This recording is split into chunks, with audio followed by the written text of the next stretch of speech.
Welcome friends.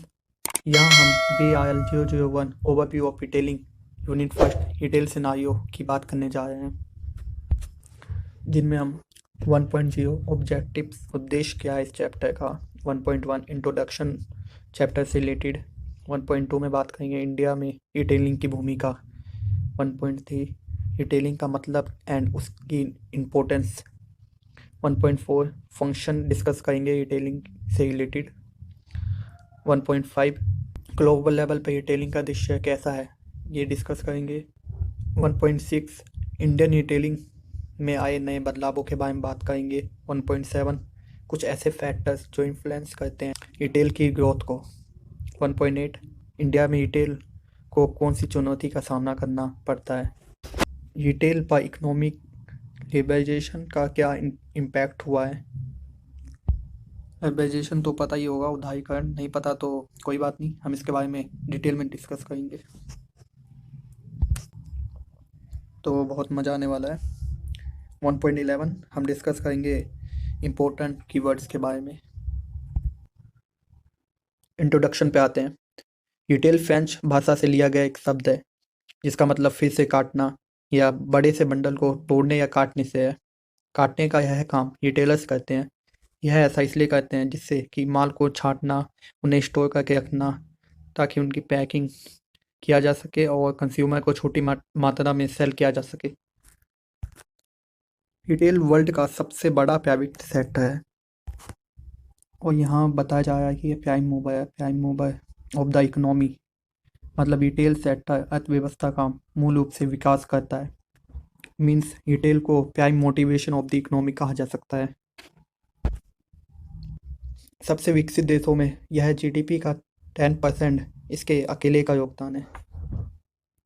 सबसे विकसित देशों के जीडीपी में 10% का इसका अकेले का योगदान है और ग्लोबल वर्ल्ड लेवल पे बात की जाए तो 6.6 बिलियन डॉलर और उससे अधिक का भी रिटेल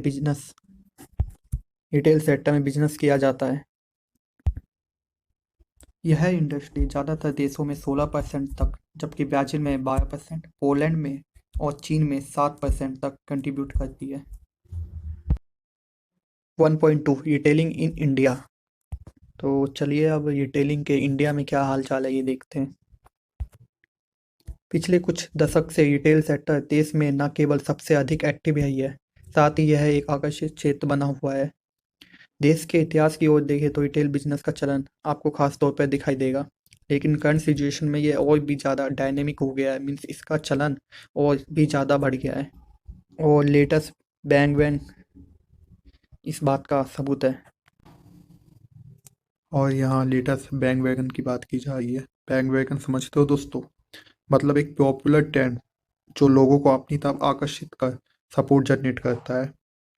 और और यहाँ रिटेल के बैंगवैन की बात की जा रही है, यानी रिटेल के एक नए ट्रेंड जो कि सपोर्ट जनरेट करता है। तो यह लेटेस्ट बैंग वैगन है जिस पर खिलाड़ी यानी बिजनेसमैन या कंपनी की बात की जा रही है खिलाड़ी के रूप में, कि इनकी भीड़ इस पर उछल रही है। मतलब रिटेल सेक्टर में एक नया ट्रेंड आया है जिसके तरफ सभी लोग आकर्षित है और उनके आकर्षित होने से एक सपोर्ट जनरेट करा है जो रिटेल को और भी बड़ा बनाकर, जो रिटेल को और भी बेहतर बना के रिटेल जो रिटेल सेक्टर को और भी ज़्यादा ऊंचाइयों पे ले जा रहा है। तो यह नया ट्रेंड या बदलाव क्या है, लेट्स सी। अब देखो, जैसे retail sector means retail sector जो है और भी बढ़ा हुआ है, तो यानी बिजनेसमैन और जो भी कंपनी है इस तरफ आकर्षित हो रही है। हाँ, बिजनेसमैन या जो भी कंपनी है इस रिटेल सेक्टर की तरफ आकर्षित हो रही है, जिससे ये रिटेल सेक्टर और भी कंपनियों और बिजनेसमैन से भरता जा रहा है और रिटेल सेक्टर और भी ऊंचाइयों पे जाता चला जा रहा है। चलिए अब कुछ डिटेल में बात कर लेते हैं इस नए ट्रेंड के बारे में। तो अब बुक में कहा जा रहा है कि जहाँ रिटेल स्टोर इंटरनेशनल चेन अलग अलग देशों में अपनी पकड़ जमाई थी, और वहीं इंडिया में तो अभी तक इस पर कोई एक्शन नहीं लिया गया था, क्योंकि दोस्तों पहले तो इंडिया में यह था कि इंटरनेशनल ट्रेड नहीं होता था, स्वदेशी चीज़ों का यूज़ होता था। हमारे राष्ट्रपिता महात्मा ने लोगों के मन में वैसे डाल दिया था कि स्वदेशी अपनाओ। अपने दूसरे देशों से ट्रेड बहुत कम हो गया था। और इसकी एक बहुत बड़ी वजह है कि विदेशी लोगों को हमारे देश में आके हमारे संसाधन का उपयोग कर कारोबार करने की इजाज़त थी नहीं। इससे इंडियन इंटरनेशनल ट्रेड पे काफ़ी असर पड़ता था, जिससे जीडीपी भी इंडिया की नीचे पहुंच चुकी थी, जिससे कि कुछ जरूरी और हल्के फुल्के व्यापार ही इंटरनेशनल लेवल पे हो पाते थे। लेकिन फिर आया 1990 का दशक। इसमें इंडियन इकोनॉमी ने ग्लोबलाइजेशन के साथ खुद को डेवलप किया। ग्लोबलाइजेशन के बारे में अगर आपको कुछ पता नहीं है तो चिंता मत कीजिए, आगे इसके बारे में एक डिटेल टॉपिक डिस्कस करना है, उसमें डिटेल में जानेंगे। अभी के लिए इतना जान लीजिए कि ग्लोबलाइजेशन का मतलब अंतर्राष्ट्रीय व्यापार की अनुमति प्रदान करना है। इसे हिंदी में उदारीकरण भी कहते हैं। मतलब अब कोई भी विदेशी कंपनी भारत में आके भारत के संसाधनों का उपयोग कर कारोबार कर सकती है। ग्लोबलाइजेशन के बाद इंडियन कस्टमर को इंटरनेशनल प्रोडक्ट जैसे टेलीविज़न, रेडियो, ईटीसी देखने का मौका वह यूज़ करने का मौका मिला। तो इसके बाद तो इंडियन इकोनॉमी की जो बुरी हालत थी वह सुधरने लग गई। ना केवल सुधरी बल्कि इससे बेहतर हुई लोगों की लाइफ स्टाइल। जबकि इंडिया में इंटरनेशनल बिजनेस स्टार्ट हुआ तो लोगों को रोजगार मिलने लगा। इससे लोगों की स्पेंडिंग पावर जो है काफ़ी बढ़ी। अब इंडियन कस्टमर की जो खपत थी वो भी बढ़ने लग गई। तो इसका डायरेक्ट जो असर हुआ वो इंडियन इकोनॉमी पर पड़ा। इंडियन इकोनॉमी की काफ़ी ग्रोथ हुई। तो इससे समझा जा सकता है कि विदेशी प्रोडक्ट आने पे इंडियन कस्टमर की लाइफ स्टाइल किस हद तक बेहतर हुई होगी। टीवी आ गया होगा तो लोगों के इंटरटेनमेंट का स्तर काफ़ी बढ़ गया होगा, और कुछ लोगों के लिए फेम लवली आ गई होगी।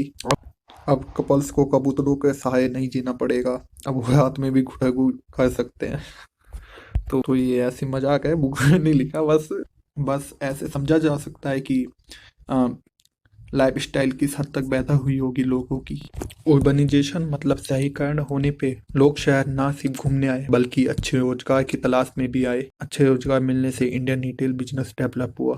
इन सब चीज़ों से कुछ पॉजिटिव इफेक्ट हुए तो कुछ नेगेटिव इफेक्ट भी होंगे, जाहिर सी बात है, हर सिक्के के दो पहलू होते हैं। तो पॉजिटिव इफेक्ट तो अभी आप जान ही चुके हो। अब नेगेटिव इफेक्ट के बारे में बात कर लेते हैं। जैसे लाला जी की जो ट्रेडिशनल दुकानें होती थी, जनरल स्टोर होते थे, उनके स्थान पे अब जैक भैया की जो सुपरमार्केट और डिपार्टमेंट स्टोर ने ले लिया। मतलब समझ ही रहे हो कि अब चीज़ें बदल ली है। अब मोटे मोटे जो लोग होते हैं वो खुश थे कि फास्ट फूड का भी ट्रेंड आ चुका है। बच्चे बच्चे भी खुश थे कि उनके लिए पैकेट वाले अब फूड्स आने लगे हैं। कपल्स भी इस बात से खुश थे कि मैकडोनल्ड्स और वो पिज्ज़ा हट जैसी चीज़ें खुल चुकी है। अब भारत का जो खान पान का जो ट्रेंड है वो भी बदल रहा था। फूड वर्ल्ड सुभिक्षा जैसी प्रो प्लेयर बन के सामने आ रही थी और अच्छा बिजनेस कर रही थी। इसके बाद ट्रेंड में थोड़ा और बदलाव आया, क्योंकि अब हमारे सामने आया वेंडिंग मशीन। इसके अंदर टाटा टी और कॉफ़ी, नाइस कैफ़े जैसी कंपनी के प्रोडक्ट थे।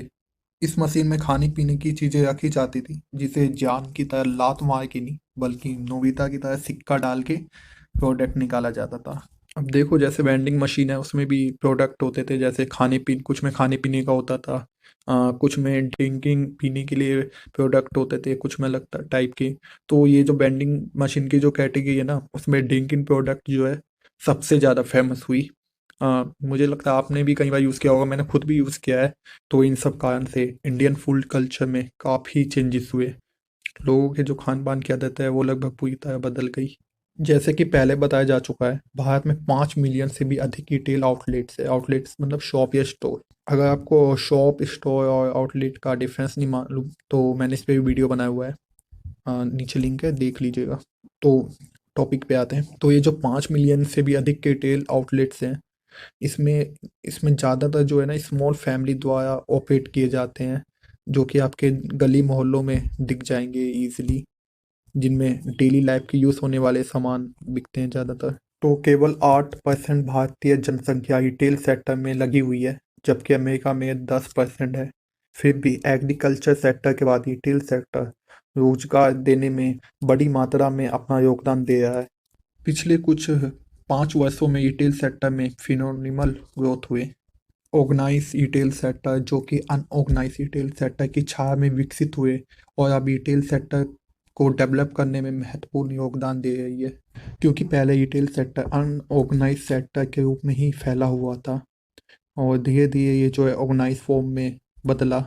अगर रिटेल सेक्टर अनऑर्गेनाइज फॉर्म में इतना फैला हुआ नहीं होता तो ऑर्गेनाइज फॉर्म में रिटेल सेक्टर को आने में काफ़ी परेशानी होती। रिसर्च रिपोर्ट से यह भी पता चलता है कि ऑर्गेनाइज रिटेल सेक्टर इस दशक 2010 के अंत तक टोटल रिटेल सेक्टर की सेलिंग का 10% बनेगी।